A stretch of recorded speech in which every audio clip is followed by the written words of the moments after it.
Today we're going to start a critical series on the Mac Yard incident and fake qualifications at CN Rail.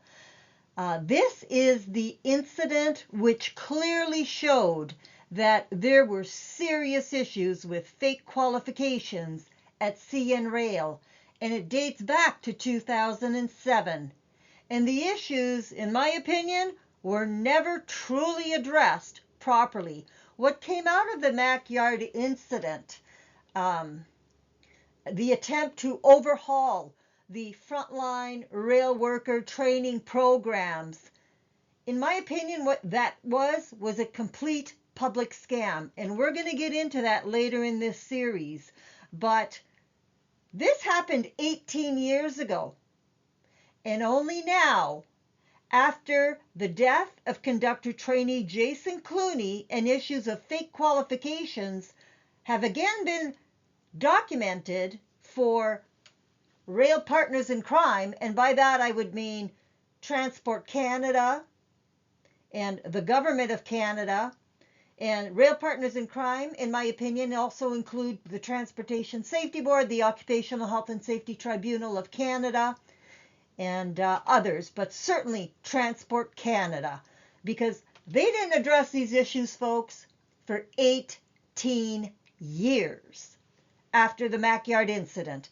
It's only now that Chrystia Freeland, who was Deputy Prime Minister of Canada and the Minister of Finance, and because I suspect I gave this information to the Trump administration, as well as three massive unions representing rail workers in the US, and on and on and on, they now know in the Government of Canada, you're not going to be able to hide these issues any further. It's only going to get uglier.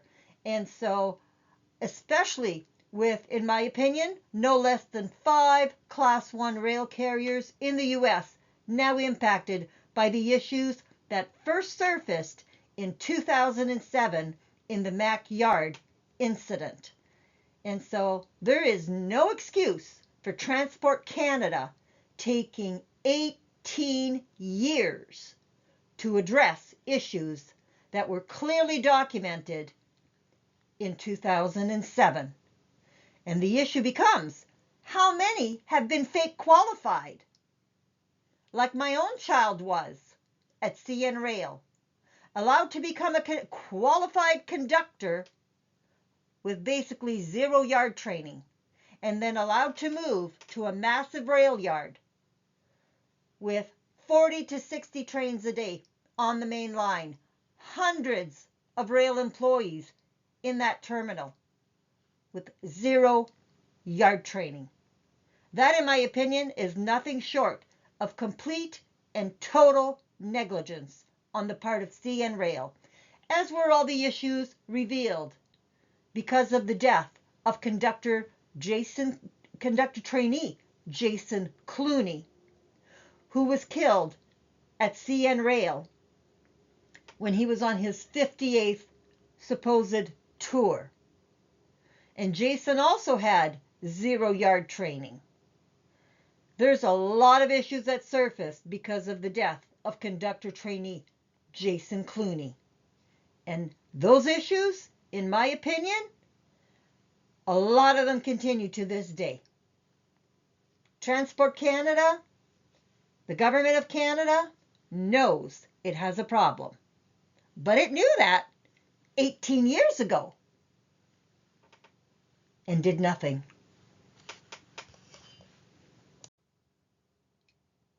As with so many other videos, my reminder to those of you who are in the US rail industry, do not assume that because this was a Mac Yard incident, and McMillan Yard is one of CN Rail's biggest yards, it's outside of Toronto, do not assume that because this was an incident in Canada that you're not impacted by these issues.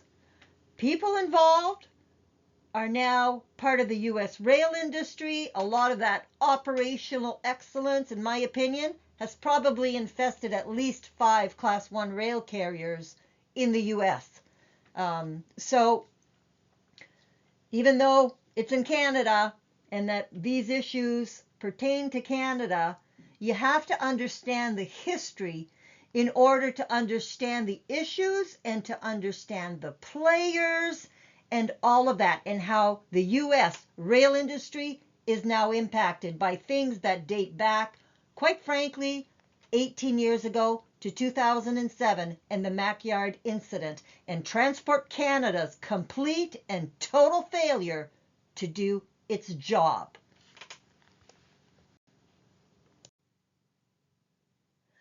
On the left here, you have the cover page of the Railway Investigation Report by the Transportation Safety Board of Canada pertaining to the Mackyard incident, which happened on September 17th of 2007. That Railway Investigation Report is known as R07T0270. This is a critical report and incident as we go through all the issues of fake qualifications in the rail industry. And if you look here on the right, there is a reference. It mentions that there were belt pack operations taking place when this incident happened. There was a train moving out of the yard, and there was also a belt pack movement. The two collided, and it caused a derailment. And so the issue with belt pack, I'm also going to be doing an entire series on belt pack training at CN Rail. And belt pack is a name for remote control locomotive operations. It was the actual name for the company, I think, that had developed these units that you put them on your chest, and it's basically a remote control mechanism to move train engines and rail cars remotely in a yard as you're putting trains together. And so we're going to be doing a separate series on belt pack issues when it comes to CN Rail. Now again, this incident happened in Mac Yard. Macmillan Yard is CN Rail's massive rail yard in Toronto, which is a rather large population center. And so this particular incident, the reason it became so critical is not only because of a belt pack derailment in a major yard and fake qualifications, but it was also because it involved dangerous goods. So if you look at this is from page 5 of that same Railway Investigation Report R07T0270 by the Transportation Safety Board. And if you look here, the green arrows, the larger ones at the very top, point to rail cars 71 and 72. Now, if you read the paragraph below, it says cars 71 and 72 had chlorine gas. And it says they had significant damage to their jackets, handrails, and structure. The cars derailed, but remained upright, and tanking integrity was not breached. The damage on the chlorine tank cars occurred from contact with the bulkhead flat car, and then they give the number of that. But a few things to notice here. Chlorine gas, fine, it remained in the cars, but it certainly could have escaped in a massive population center. The other thing is, it clearly says the cars derailed. If you look at the larger green arrow there. But yet, in the depiction, the picture provided, we're going to still show them on the track. More deceptions by the Transportation Safety Board. We don't want to show that they derailed.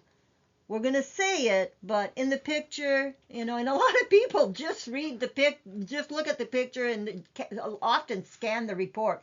They don't read investigation reports as, line item by line item, word, letter, punctuation, like I do.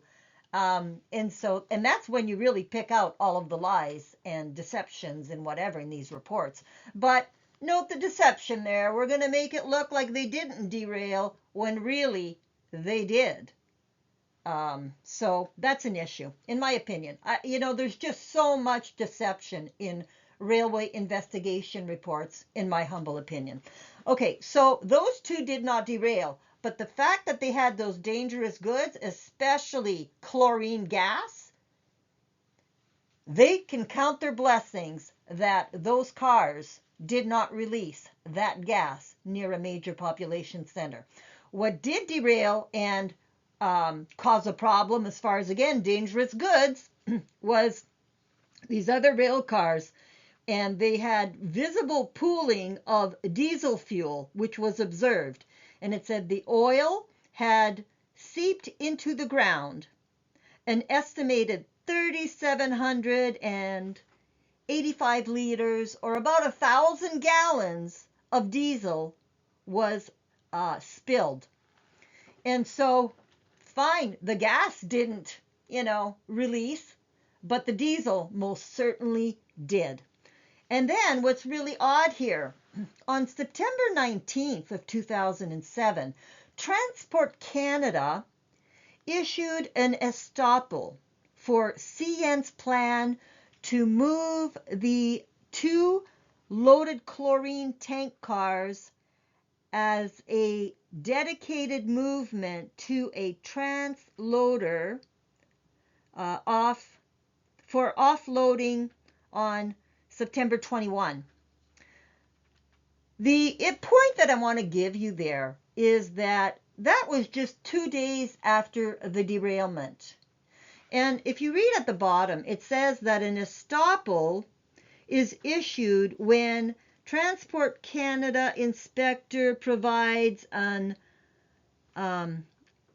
undertaking not to prosecute for non-compliance. You've only had 2 days here. Why are you already, I guess the issue to me would be, does this estoppel prevent any prosecution for non-compliance, or only prevent prosecution for their plan to move the rail car? If it's for completely, wiping the slate clean and not prosecuting on anything for non-compliance, like maybe fake qualifications, should an estoppel be for everything when you haven't even done the investigation yet? Just what would this estoppel have covered? Does that mean CN would not be prosecuted at all for non-compliance? Or did this only apply to the movement of those cars carrying the gas? I have no way of knowing that. But if CN, or if Transport Canada was issuing an estoppel to say we're not going to prosecute, and they're doing that within 2 days of this incident, and that means no prosecution at all for non-compliance, taxpayers should have a big issue with that. I have no way of knowing that. It would take a legal team to look at that documentation, whatever. That was never provided to me. And it wasn't something I asked for. I didn't ask for all the detail on the Mackyard incident, only the stuff on the death of conductor trainee Jason Clooney. But this would certainly be one of those issues that people should be looking into, in my humble opinion. Now, again, this incident happened in Mac Yard.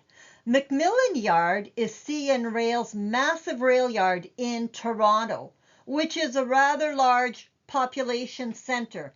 And so this particular incident, the reason it became so critical is not only because of a belt pack derailment in a major yard and fake qualifications, but it was also because it involved dangerous goods. So if you look at this is from page 5 of that same railway investigation report R07T0270 by the Transportation Safety Board.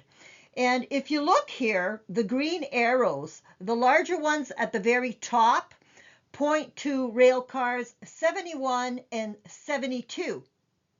Now, if you read the paragraph below, it says cars 71 and 72 had chlorine gas. And it says they had significant damage to their jackets, handrails, and structure. The cars derailed, but remained upright, and tanking integrity was not breached. The damage on the chlorine tank cars occurred from contact with the bulkhead flat car, and then they give the number of that. But few things to notice here. Chlorine gas, fine, it remained in the cars, but it certainly could have escaped in a massive population center. The other thing is, it clearly says the cars derailed. If you look at the larger green arrow there, but yet in the depiction, the picture provided, we're going to still show them on the track. More deceptions by the Transportation Safety Board. We don't want to show that they derailed. We're going to say it, but in the picture, and a lot of people just just look at the picture and often scan the report. They don't read investigation reports as, line item by line item, word, letter, punctuation, like I do. And that's when you really pick out all of the lies and deceptions and whatever in these reports. But note the deception there. We're going to make it look like they didn't derail when really they did. So that's an issue, in my opinion. There's just so much deception in railway investigation reports, in my humble opinion. Okay, so those two did not derail. But the fact that they had those dangerous goods, especially chlorine gas, they can count their blessings that those cars did not release that gas near a major population center. What did derail and cause a problem as far as, again, dangerous goods was these other rail cars, and they had visible pooling of diesel fuel, which was observed. And it said the oil had seeped into the ground. An estimated 3,785 liters, or about 1,000 gallons of diesel was spilled. And so, fine, the gas didn't, release, but the diesel most certainly did. And then what's really odd here, on September 19th of 2007, Transport Canada issued an estoppel for CN's plan to move the two loaded chlorine tank cars as a dedicated movement to a transloader for offloading on September 21. The point that I want to give you there is that was just 2 days after the derailment. And if you read at the bottom, it says that an estoppel is issued when Transport Canada inspector provides an undertaking not to prosecute for non-compliance. You've only had 2 days here. Why are you already, I guess the issue to me would be, does this estoppel prevent any prosecution for non-compliance, or only prevent prosecution for their plan to move the rail car? If it's for completely, wiping the slate clean and not prosecuting on anything for non-compliance, like maybe fake qualifications, should an estoppel be for everything when you haven't even done the investigation yet? Just what would this estoppel have covered? Does that mean CN would not be prosecuted at all for non-compliance? Or did this only apply to the movement of those cars carrying the gas. I have no way of knowing that. But if CN or if Transport Canada was issuing an estoppel to say we're not going to prosecute, and they're doing that within 2 days of this incident, and that means no prosecution at all for noncompliance, taxpayers should have a big issue with that. I have no way of knowing that.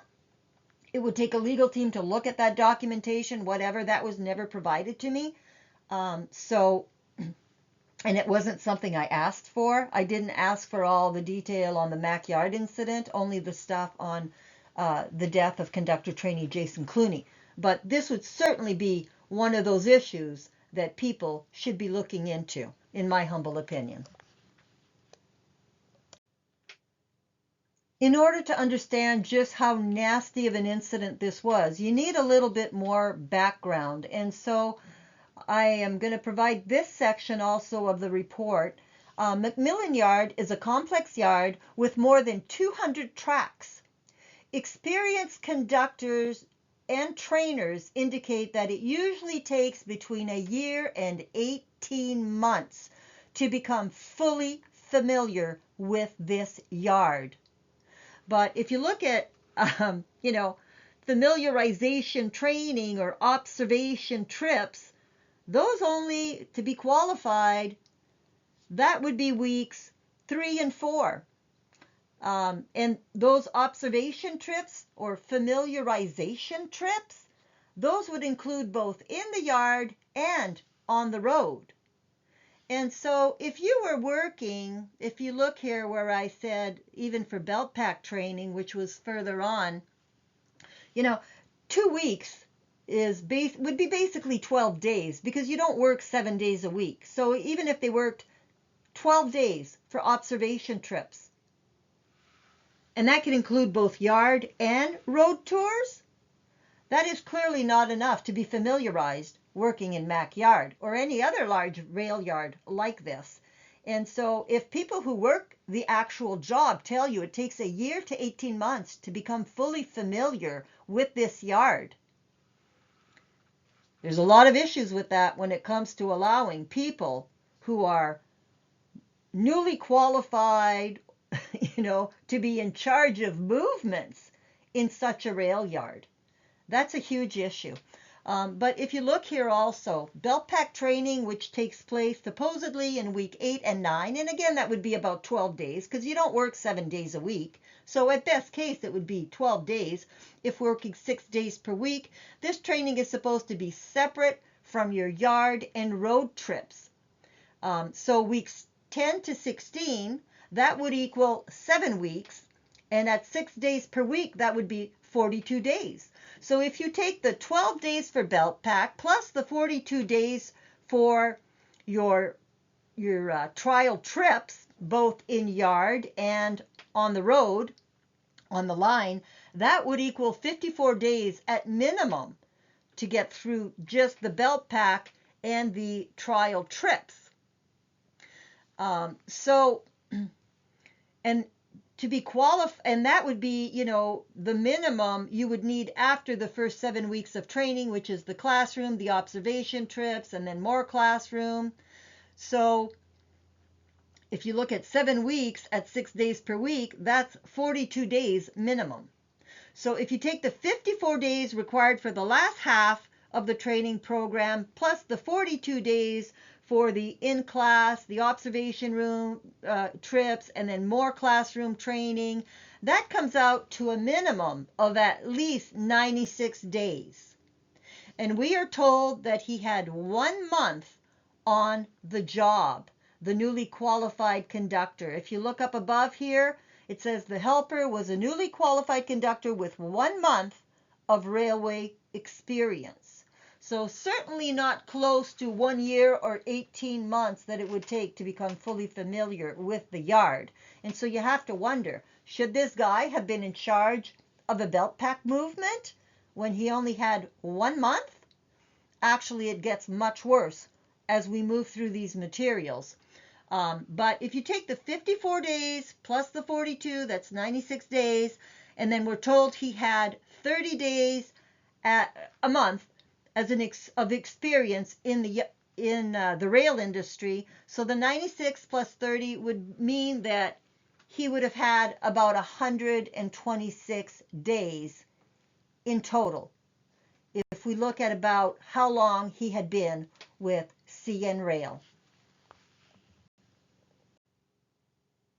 Before we move on from this figure 1 or table 1 in this railway investigation report R07T0270 from the railway from the Transportation Safety Board of Canada on page 11, I want you to notice here that under the trial trips, they were supposed to have 45 trips in yard and road operations, and that was supposed to be 30 on the line and 15 in yard shifts.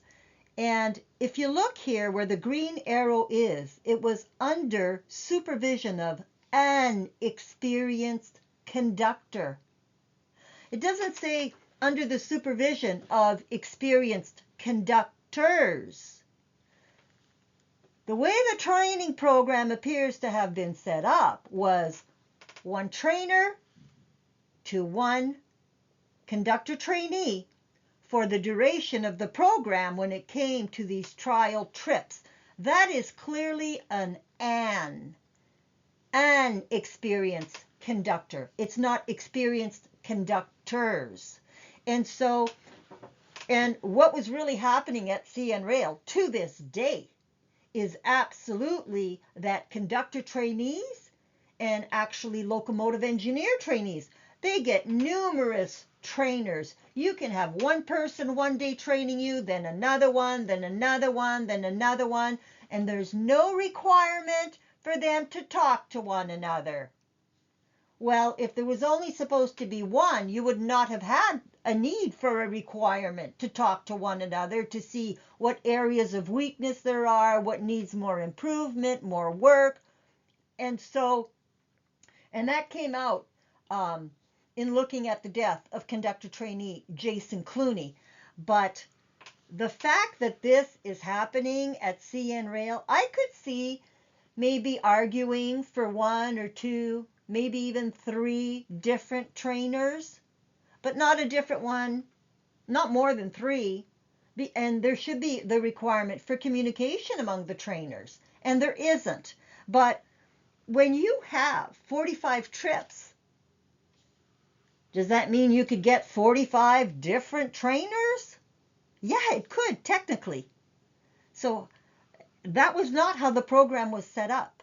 And you also have an issue of evaluations not being done properly and submitted. There's all kinds of issues with the trial trips. Who's doing them? Who's supervising them? And that is something that came out during the Occupational Health and Safety Tribunal hearings tied to the death of conductor trainee Jason Clooney. Also, that supervising conductors for conductor trainees, to this day, appear to have never been properly trained in how to supervise a conductor trainee. And so that explains why when conductor trainee Jason Clooney was killed, his supposed supervising conductor was 1/2 to 2/3 of a mile away, as the conductor trainee worked by himself in violation of the law SOR 87-150 section 5 in unfamiliar territory with no one there to supervise his work, and then he gets killed. So there's a lot of training issues when it comes to frontline training programs and how they're done. And I suspect it may be the same in the US. Are people getting the proper training they should be getting to be supervising conductor trainees or locomotive engineer trainees? When conductor trainee Jason Clooney was killed, the locomotive engineer he was a qualified locomotive engineer, but he was new to the territory. And in the witness statement, it appears that the pilot locomotive engineer, who was acting as the pilot for the one who was new to the territory, potentially had gone to the restroom when conductor trainee Jason Clooney was killed. And so he was not technically overseeing the locomotive engineer who was new to the territory when the accident actually took place. If the pilot was in the restroom and the other guy who was new to the territory, fine, he was a qualified conductor, but he was still new to the territory, and he was allowed to move the train without the familiar locomotive engineer being there in the seat next to him. So there's a lot of issues. And unfortunately, in my opinion, a lot of them exist to this day. Okay, so a little more critical background here. On page 12 of this same report, R07T0270 by the Transportation Safety Board, prior to 2007, conductors were only qualified for 1 year after completing the course and were required to retake the Canadian Rail Operating Rules exam. There was a high failure rate on the 1 year retest, so the course was restructured so that the retest occurred at the end of the training program. Since 2007, new conductors have been considered fully qualified and their certification is valid for 3 years. There's no special operational restrictions placed on newly trained conductors. So we had a high failure rate, and so instead of just, giving them a license for 1 year, we're now going to give it to them for 3 years. Well, maybe that high failure rate was due to fake qualifications in the first place. Perhaps the problem was not with the worker, but with management. It's always easy to make it look like it's the guy at the bottom of the totem pole who's the problem. But clearly, when you look at the issues with fake qualifications and violations of the Railway Safety Act by CN Rail, when it comes to changes to frontline training programs, perhaps Transport Canada should have realized that the issue was not with everybody failing. Why is there such a high failure rate? Should Transport Canada not have recognized that the issue was really with rail carriers not providing the proper training they were supposed to provide? And Transport Canada had plenty of indications that this would have been the case. But let's go on here. If you look at this, the helper involved in this occurrence was a member of the class that began on the 30th of April 2007. The conductor trainee assessments for the helper show clear and continuing areas of deficiency, including yard knowledge, train handling, and radio operations.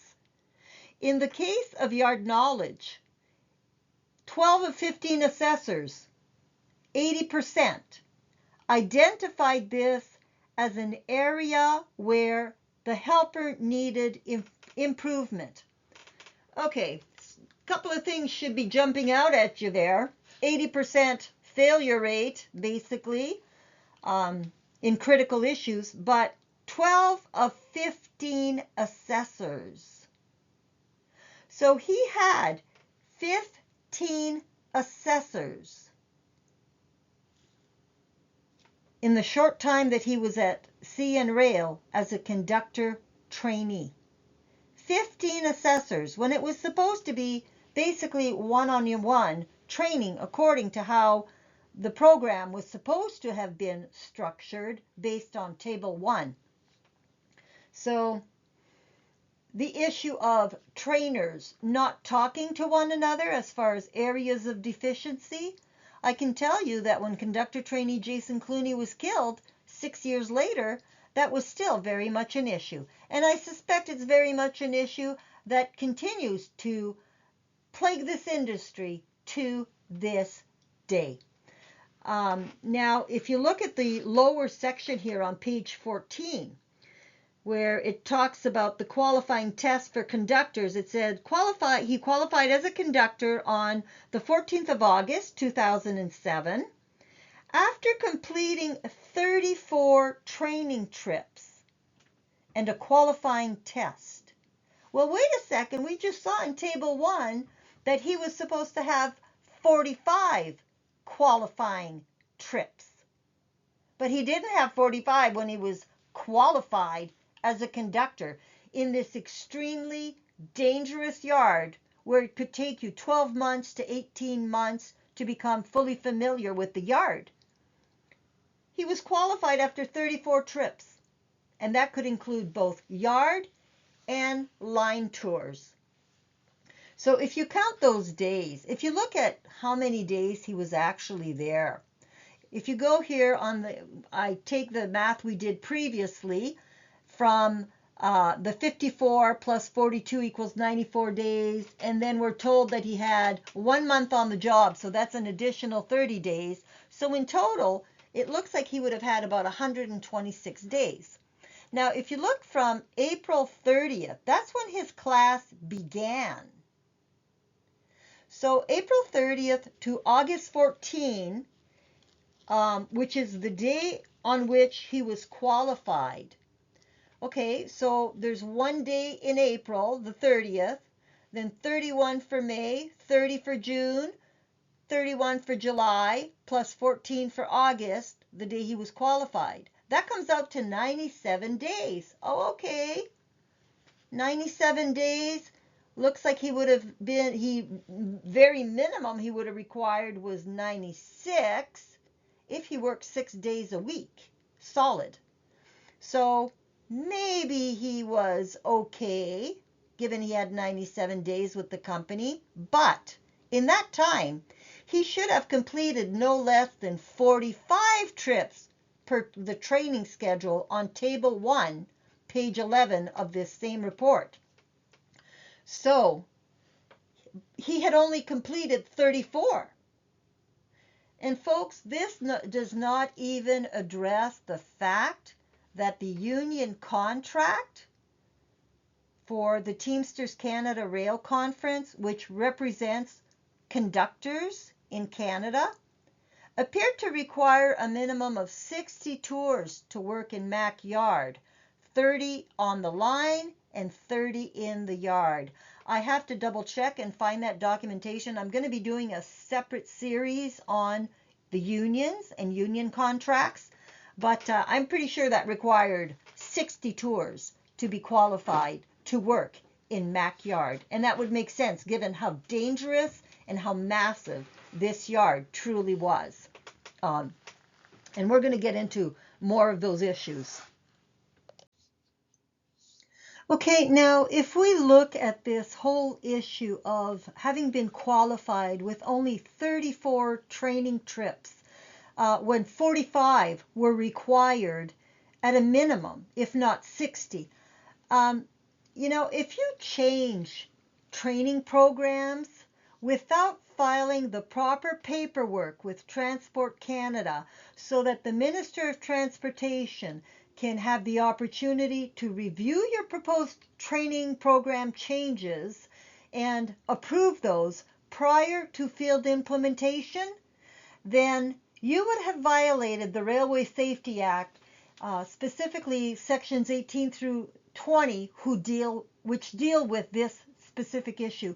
Section 18 is where you see that training programs are included in what falls under a certain jurisdiction as far as what laws can be made by whom, and section 20 is the specific section of the Railway Safety Act that talks about training program changes or changes that are initiated by the rail carrier. And so changes cannot just be made to frontline training programs without going through proper procedures. And so by just, going ahead and doing whatever changes we want at CN Rail, and not going through the necessary steps per the Railway Safety Act, they would have been in violation of the Railway Safety Act whenever they did training program changes that were not previously reviewed and approved by the Minister of Transportation. And when we look at the death of conductor trainee Jason Clooney, we see that a lot of that was still going on. So the area where a lot of people, I think, get confused is that the regulation, the Railway Employee Qualification Standards Regulation in Section 19 states that rail carriers only need to provide or inform Transport Canada that changes have been implemented within 90 days. But that's a regulation. A regulation does not override the Act. The Act overrides.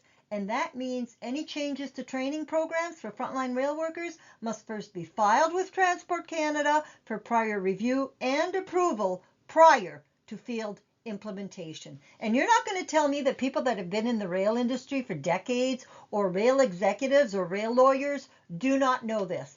I don't believe it. You're not going to get away with trying to make that argument in court. So if you look at the 34 training trips here, 34 out of 45 required trips would have only been 75% of the required training. Ooh, we saved on 25% of our costs for this one person alone. And that's it. So 25% of the training is missing. But if the union contract requires 60 trips, and I'm pretty sure it did for Mackyard, then that would mean 34 out of 60 would only be 56% of the required training to work in Mackyard, and so 44% of the training could be missing. That's the if. I have to double check that, but I'm pretty sure that's what it is. And, now I'm saving almost 50% of my training costs tied to this employee, and do it over and over and over again with other employees, and maybe they get even less training, right? So CN could be saying, oh, we're operating under rule of law. Are you? You're definitely trying to maximize shareholder wealth, but at what cost? The lives of frontline rail workers? So there's more on this. If you look at my deadly training materials, part 9, the last video in the series on deadly training materials, you can see more information pertaining to violations of Railway Safety Act, sections 18 through 20 by CN Rail in that video.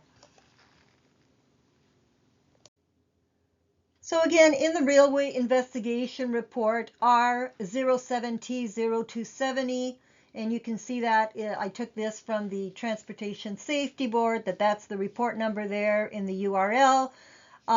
This was table 4A in that report. It was on page 13 of, I believe, 32 pages.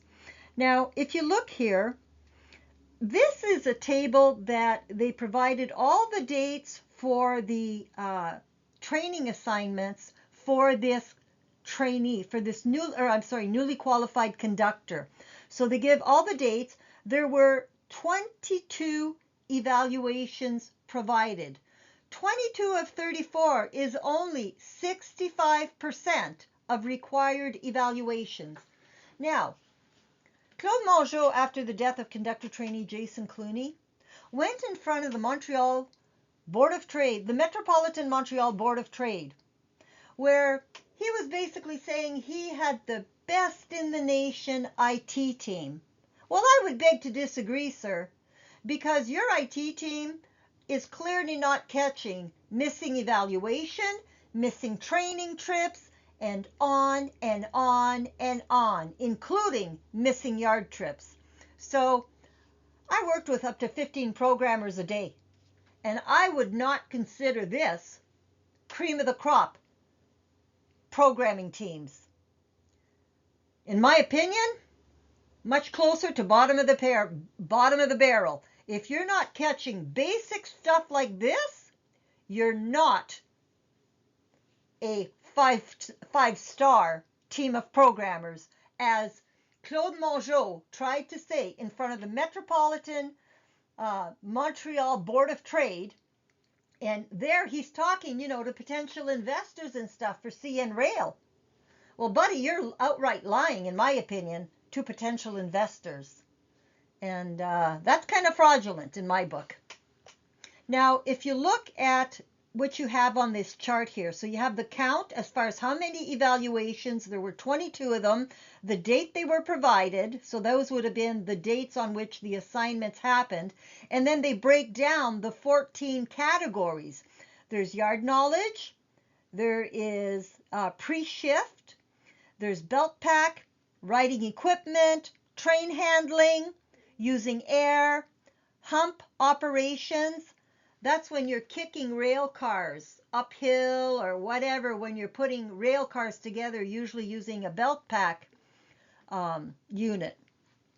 Then there's radio operations, coupling and uncoupling, handbrakes, switches, point protection zones, hand signals, and just overall safety.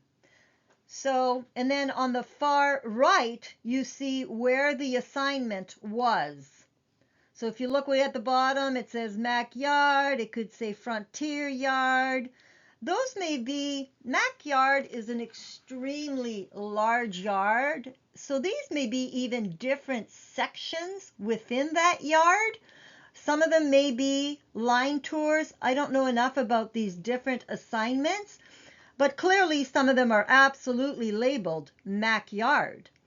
Not all are, but when you've got yard knowledge, and if you look, okay, that's a yard knowledge in the first column there, and then compare that to assignment. Okay, that's 0700 East. Well, if that's yard knowledge, that's a yard trip. You can't evaluate yard knowledge if you're not in a yard. And so was this part of the Mac Yard? And those evaluators simply put down a more specific location within Mac Yard?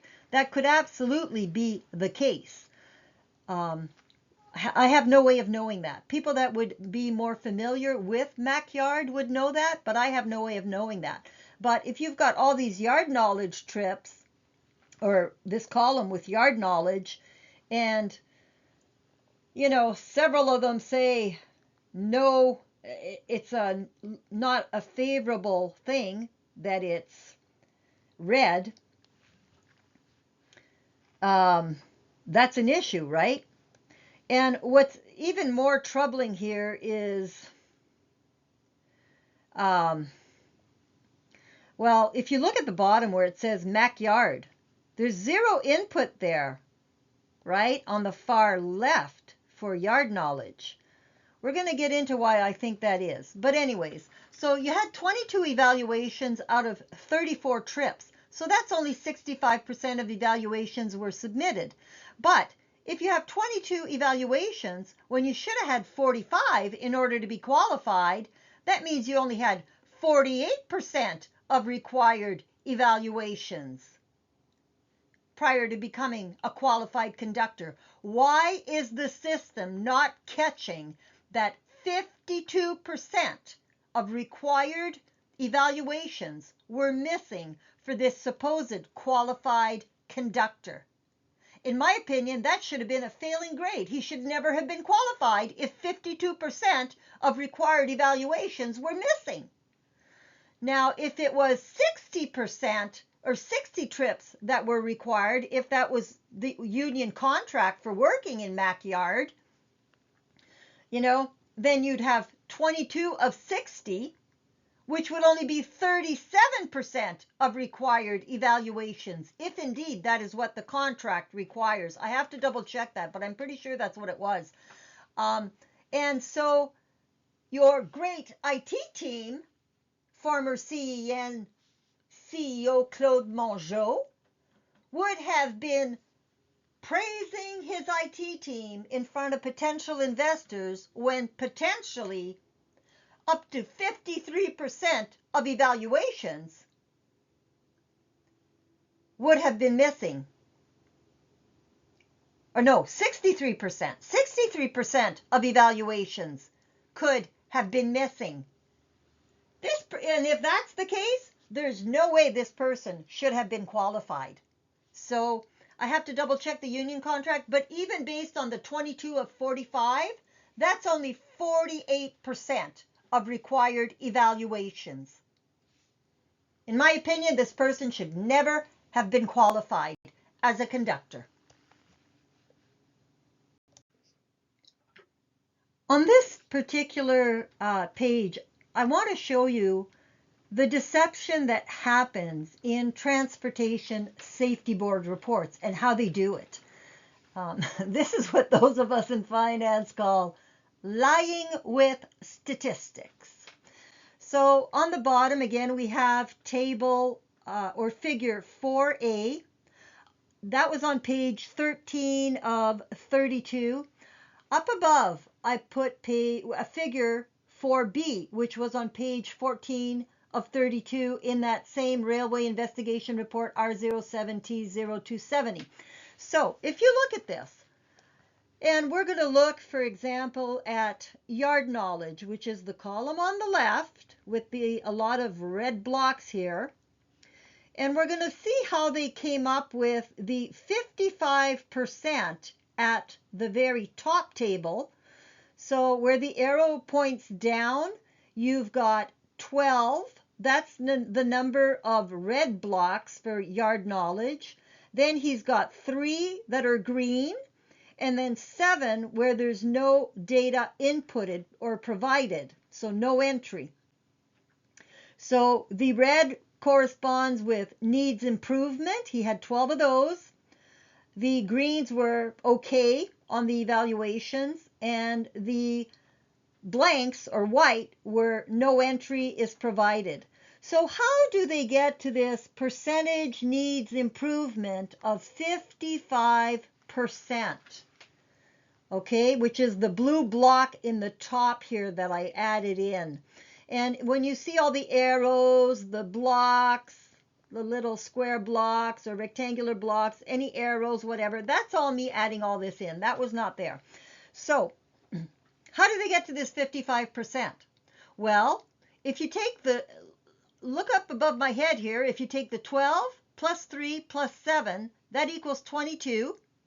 And then if you go over, you take the 12, which are needs improvement, and you divide that by the 22 evaluations provided. That's how you get 55%. Well, you cannot assume that means all blanks or the white blocks or the no entry equals okay. You can't assume that, but that's exactly what they did here. So they assumed that only in 55% of cases did it say needs improvement. That's not true. And actually it contradicts in their previous statement where they said that 12 of 15 assessors had stated for yard knowledge that he needed improvement, or 80%. So their own statistics don't add up in this report. They're contradictory. And I got to tell you, reports like this are part of what's considered the judicial process.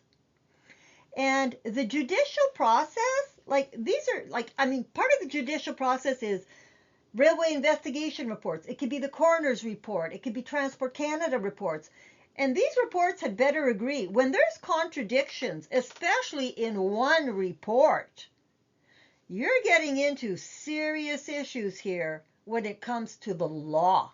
Your reports should not have contradictions in them. But anyway, let me show you why you can't simply assume that anything that's a blank means it's okay. That you can't just take that and lump it in with another category. In other words, the okay, making that not a 7, but a 10 there. You can't do that. But that's exactly, the type of stuff that they're pulling here. You can't just say, okay, 12 out of 22 equals 55% were bad. That doesn't match your previous area where you said 12 of 15 assessors said yard knowledge needed more work, needs improvement. That's in another section of this report. So Anyways, so they may have been working on something else that day. For example, switches. If you look over at the bottom tables here and you look under switches, which is the fourth from the right, where it's mainly greens and there's only one red block. If you look at the bottom there, you've got all those green blocks. And on the very far right, you could see that this was happening in Frontier Yard and Mac Yard. So they may have just been working on switches that day, and you might have just been working in one very specific area of the yard. And so the trainer doesn't have the opportunity to assess you on yard knowledge. And because of that, you can't assume that that means no entry means it's okay. You can't assume that. And quite frankly, it would likely be more accurate to assume needs improvement than that it was okay. Because given from the stats from the other evaluators, because the other evaluations, again, showing 12 of 15 or 80% saying needs improvement. If you look at those that did provide input. So if you look at those that did provide input, the 12 out of 15, that comes out to 80% said needs improvement.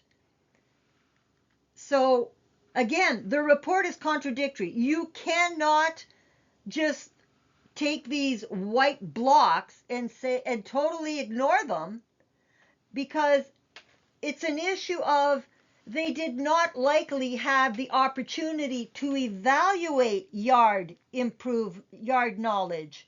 But you can't say that no input is basically the same as okay, and not think that that might not be red blocks if it was actually evaluated. So their 55% there is an assumption. There's no data provided there. You can't say 55% needs improvement when the rest of those had zero input, those white ones. A zero does not equal doesn't need improvement. And so you can't be presenting this statistic as needs improvement 55% when 12 of 15 who did provide input said needs improvement. So it's contradictory to do what they're doing. It's not a 55%. That statistic should have been based on those that did provide input, and it should have ignored the white blocks, is what I'm saying.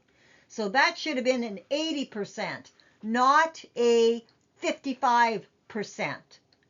And that would agree with what they had said previously in this report, that 12 of 15 assessors, or 80%, were saying needs improvement for yard knowledge. So that's the issue there. And based on that, only 5 of 14 categories would have accurate numbers. And those are the ones that have the blocks here that are in green at the top. So that would be pre-shift, writing equipment, and coupling and uncoupling, switches, and safety. If you look at all of those entire columns are full, meaning that every single evaluation provided input. And so if you look at the bottom there, percentage with no entry, those have the 0% underneath the green blocks. It all shows 0%. They all provided input. And so in the first one there, it says 95%, even though it looks like it's all red. If you look closely, there's actually an X in that block. I think that block, which has an X, was supposed to be red, and that's why you would get the 95%. Just like in column number 4 for writing equipment, there's one red block, and it comes out to 95%. So I think that's just an error in the color coding here. Then if you go down to coupling and uncoupling, that's an 82% said that this person was okay with coupling and uncoupling. And then if you look at switches, again, 95% said this person was okay with switching. So those are the issues as far as how to interpret this data. But again, 9 of 14 of these categories, as far as the statistics of what they're giving you in the top table, those statistics aren't correct because of the way that they're using the white spacing in here, the blanks. And so again, 9 of 14 would be pure assumptions and or deceptions, and hence cannot be assumed to be accurate representations of the facts. All right, so if you look at the way that they provided this data here and why their 55% was not the right way to provide the data for the category on percentage needs improvement. They themselves acknowledge that 12 of 15 evaluations, that would be 80% of those who responded for evaluating that particular area on yard knowledge, 80% said needs improvement. So for them at the Transportation Safety Board to show a category that says percentage needs improvement and to show 55% there, that's absolutely not accurate. You are underrepresenting what that true number is, because that number should be based only on evaluations that provided input for that specific category. And so that's why all the red arrows at the top and the X's below, those show all the categories for which the numbers are wrong, because they're not calculated properly. So only 5 of 14 categories here, or 36% of the data presented, is correct, and those would be the green boxes. Whereas 9 of 14 categories, the data presented in 4B, or 64% of the data presented, is inaccurate. So again, this is what those of us in finance call lying with statistics. You can always push and pull the data how you want to pull it when it comes to playing with statistics. And that's exactly what the Transportation Safety Board did in this table, making it look like this person was doing better on their evaluations than they really were. So this is going to end part 1 of the Mackyard incident and fake qualifications at CN Rail, Transportation Safety Board Investigation Report R07T027. And so have a great day, and I will see you on the next one.